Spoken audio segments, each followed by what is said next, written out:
Hello दोस्तों, आप सभी का स्वागत है एसएससी ब्रेव स्टडी में। और आज के दोस्तों फिर से एक कमाल के टॉपिक लेकर आया हूं जिसको हम बोलते हैं दोस्तों नोबेल पुरस्कार, नोबेल प्राइज। फुल डिटेल्स में जीके में हम बताएंगे जो आपके SSC, UPSC, RRB, NTPC, state PCS सभी कॉम्पिटेटिव एग्जाम 2026 के लिए बहुत ही महत्वपूर्ण होगी।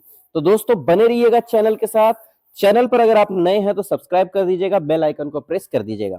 वीडियो अच्छी लगे लाइक शेयर सब्सक्राइब करके कमेंट जरूर कर दीजिएगा दोस्तों, ठीक है। तो चलेंगे टाइम वेस्ट ना करते हुए, आज हम जानेंगे कि नोबेल प्राइज यानी कि नोबेल पुरस्कार होता क्या है और उसके बारे में पूरी डिटेल जो कि आपके आने वाले हर पेपर में पूछा जाता है इससे रिलेटेड, ठीक है। चलिए चलते हैं प्रश्नों की उत्तर को ओर। पहला प्रश्न हमारे बीच दोस्तों आ चुका है, वेरी इंपॉर्टेंट है। नोबेल पुरस्कार क्या है दोस्तों, सबसे पहले ये जान लेते हैं। नोबेल पुरस्कार विश्व का सबसे प्रतिष्ठित अंतर्राष्ट्रीय सम्मान है जो मानवता के लिए असाधारण योगदान देने वाले व्यक्तियों, संस्थाओं को दिया जाता है। नोबेल प्राइज दोस्तों आपके वर्ल्ड में सबसे बड़ा अवार्ड माना जाता है, ठीक है दोस्तों। अंतर्राष्ट्रीय इंटरनेशनल लेवल पर गया है। चलिए चलेंगे नोबेल प्राइज की बाकी डिटेल्स। इसकी स्थापना कब हुई थी दोस्तों? तो नोबेल पुरस्कार यानी नोबेल प्राइज की स्थापना जो संस्थापक हैं वो अल्फ्रेड नोबेल साहब हैं।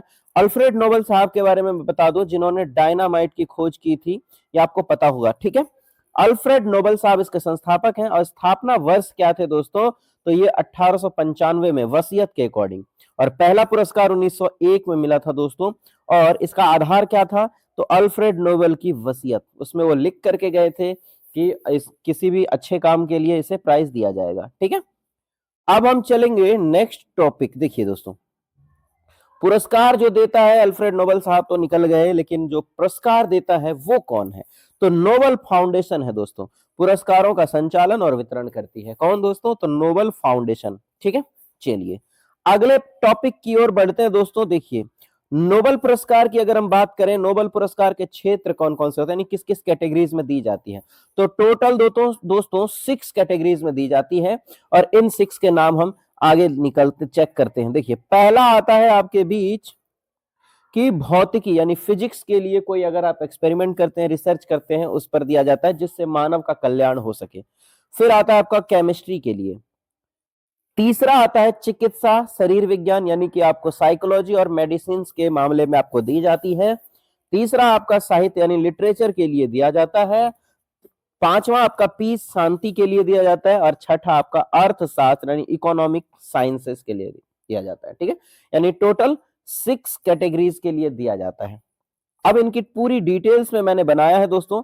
ये एक चीज याद रखिएगा, अर्थशास्त्र पुरस्कार जो है 1968 में जोड़ा गया था, ये इंपॉर्टेंट, और स्वीडन के केंद्रीय बैंक द्वारा इसे जोड़ा गया था, ठीक है, प्रयोजित किया गया था।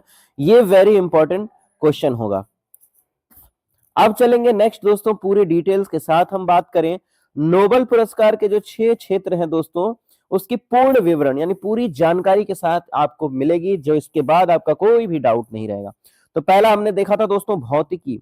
तो भौतिकी के बारे में जान लेते हैं। फिजिक्स यानी ऊर्जा, प्रकाश, क्वांटम, कण भौतिकी जैसे क्षेत्रों में योगदान दिया जाता है। और चयन संस्था कौन सी है दोस्तों?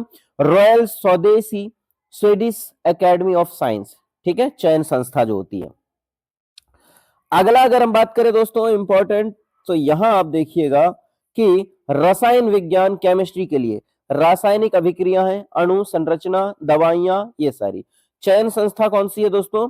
तो royal Swedish academy of sciences जो चयनित हुई थी, ठीक है। नेक्स्ट आता है दोस्तों तीसरा आपका चिकित्सा यानी शरीर विज्ञान के लिए रोग वैक्सीन निकालना हो, मानव शरीर पर शोध हो, एक्सपेरिमेंट हो, उसकी चयन संस्था कौन सी है दोस्तों? तो कारोलिंस्का इंस्टीट्यूट है जो इसका मिला हुआ है, ठीक है। अगला साहित्य, मानवता को प्रेरित करने वाला साहित्य लिखा गया हो तो चयन संस्था कौन सी दोस्तों? जो आपके स्वीडिश एकेडमी होती है, ठीक है। नेक्स्ट क्वेश्चन पांचवा देखिए दोस्तों, विश्व शांति, मानव अधिकार, युद्ध रोकने के प्रयास, इन सब के लिए मिलती है। कौन सा दोस्तों? नॉर्वेजियन नोबेल कमेटी होती है, ठीक है, जिसके द्वारा ये वितरित हुआ जाता है। और स्थान कौन सा है? ओस्लो नॉर्वे में, ठीक है। अगला चलेंगे दोस्तों, नेक्स्ट इज लास्ट 6, ये इकोनॉमिक साइंस होता है, आधिकारिक नाम द स्वेग्जे ठीक है, Riksbank prize of economic sciences in memory of Alfred Nobel शुरू किया गया था 1968 में, इसकी शुरुआत हुई थी। पहले 5 ही क्षेत्र में दिया जाता था, याद रखिएगा।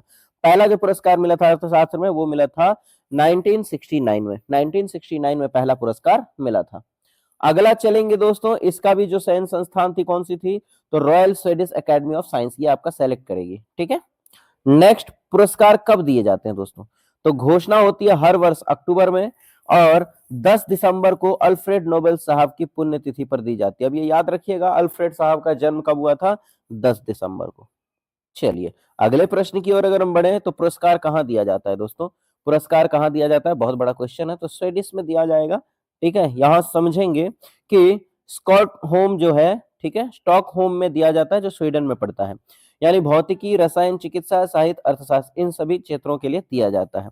और जो ओस्लो नॉर्वे, ठीक है, शांति पुरस्कार के लिए कहां पर है, ओस्लो नॉर्वे में दिया जाता है। चलिए अगला प्रश्न देखेंगे। देखिए नोबेल पुरस्कार में क्या क्या मिलता है, ये काफी बच्चों का क्वेश्चन होता है कि क्या क्या मिलता है सर। तो सबसे पहला आपका स्वर्ण पदक मिलता है, गोल्ड मेडल, प्रशस्ति पत्र मिलेगा यानी डिप्लोमा मिलेगा, नगद राशि मिलती है और राशि बदलती रहती है दोस्तों, राशि फिक्स नहीं होती, बाकी ये दोनों फिक्स रहेंगे, जो पैसे हैं वो बढ़ते घटते रहते हैं। अब ये जो स्वर्ण पदक है उसमें क्या मिलता है दोस्तों, 18 कैरेट का स्वर्ण होता है, गोल्ड, और डिप्लोमा होती है दोस्तों, और नगद राशि करोड़ों में होती है और राशि बदलती रहती है, तो मैंने बता ही दिया आपको। शांति नोबेल पुरस्कार की खास बात क्या होती है दोस्तों, शांति नोबेल पुरस्कार की खास बात होती है, देखिए क्या क्या होती है, ये व्यक्ति या संस्था दोनों को मिल सकता है। शांति के लिए अगर किसी संस्था ने काम किया तो उसे भी मिल सकता है और किसी इंसान को भी मिल सकता है। शांति, मानवाधिकार, संघर्ष समाधान के लिए दिया जाता है दोस्तों। अब चलेंगे नेक्स्ट, देखिएगा जो पूछा जाएगा, भारत से नोबेल पुरस्कार विजेता कौन है, जीके के लिए अति महत्वपूर्ण प्रश्न है। देखिएगा सबसे पहले देखिए रविंद्रनाथ टैगोर को साहित्य के लिए मिला था 1913 में, सीवी रमन को भौतिकी के लिए मिला था 1930 में, मदर टेरेसा को शांति के लिए मिला था 1979 में। ठीक है, अगला आपका जो है दोस्तों अमर्त्य सेन मिला था अर्थशास्त्र के लिए 1998 में, और कैलाश सत्यार्थी शांति के लिए 2014 में, और लास्ट दोस्तों भारत में जो मिला था अभिजीत बनर्जी अर्थशास्त्र 2019 में मिला था अर्थशास्त्र के लिए। ठीक है, ये भारतीयों को मिला हुआ है। चलते हैं अगला, देखिएगा महत्वपूर्ण जी के तत्व है, वन लाइनर क्वेश्चन अब हम करेंगे क्योंकि नोबेल के बारे में आपने जान लिया। अब इसके प्रश्न क्या क्या आते हैं वो देखते हैं हम। नोबेल पुरस्कार मरणोपरांत नहीं दिया जाता है, कुछ अपवाद स्थितियां छोड़कर, कुछ सिचुएशन को, कुछ सिनेरियो को छोड़ करके मरने के बाद उन्हें नोबेल पुरस्कार नहीं मिलता है। और दूसरी पॉइंट होती है, एक वर्ष में अधिकतम 3 लोग एक पुरस्कार साझा कर सकते हैं, यानी एक ही पुरस्कार 3 लोगों को मिल सकता है एक बार में, एक वर्ष में। ठीक है, 3 से ज्यादा लोगों को नहीं मिल सकता है। अगला अगर हम चले विश्व के रिकॉर्ड में, देखिएगा विश्व के रिकॉर्ड जीके में पूछे जाने वाले, देखिएगा सबसे कम उम्र की विजेता कौन सी है, तो मलाला यूसुफजई है जो 17 वर्ष की उम्र में मिला था। बहुत इंपॉर्टेंट है, याद रखिएगा। सबसे अधिक बार जो मिला है जो नोबेल पुरस्कार वो किसे मिला है, तो मैरी क्यूरी को मिला है और वो भी 2 बार मिला है, और पहला नोबेल पुरस्कार 1901 में दिया गया था। ठीक है, सारे important point, one liner question देखिएगा। नोबेल पुरस्कार हर साल 6 क्षेत्रों में दिया जाता है, शांति पुरस्कार नॉर्वे में दिया जाता है, और अर्थशास्त्र पुरस्कार अल्फ्रेड नोबेल की मूल वसीयत में नहीं था। मूल वसीयत जो बनाई थी उन्होंने नोबेल पुरस्कार के लिए, वो उनके वसीयत में इसकी चर्चा नहीं थी। अब आते हैं 10 दिसंबर को पुरस्कार वितरण होता है। इतनी चीजें तो आप जान चुके हैं। अगर अब बात करें महत्वपूर्ण नियम क्या है, महत्वपूर्ण नियम भी मैंने पढ़ा दिया, एग्जाम फेवर से फेवरेट फैक्ट होते हैं। मरणोपरांत नहीं दिया जाएगा, एक पुरस्कार अधिकतम 3 विजेताओं को दिया जाएगा, संस्थाओं को केवल शांति पुरस्कार के लिए दिया जाता है। ठीक है, और एक व्यक्ति को जीवन में 1 से अधिक बार मिल सकता है, याद रखें। इसी के तहत मैरी क्यूरी को 2 बार मिला है। ठीक है, यानी नोबेल पुरस्कार ऐसा नहीं है कि आपको एक बार मिला तो दोबारा जिंदगी में नहीं मिलेगा, फिर से मिल सकता है अगर आप ऐसा और कोई चमत्कारिक काम कर दें तो। ठीक है, चलिए वीडियो के साथ बने रहने के लिए बहुत बहुत धन्यवाद। उम्मीद करता हूं आपको अच्छी लगेगी वीडियो, क्योंकि एक नोबेल पुरस्कार के कंटेंट आपको मिल गई, जिससे आप और भी सिलेक्शन में आपका आसानी होगी। ठीक है, मिलेंगे अगले कंटेंट में, तब तक के लिए जय हिंद, जय भारत।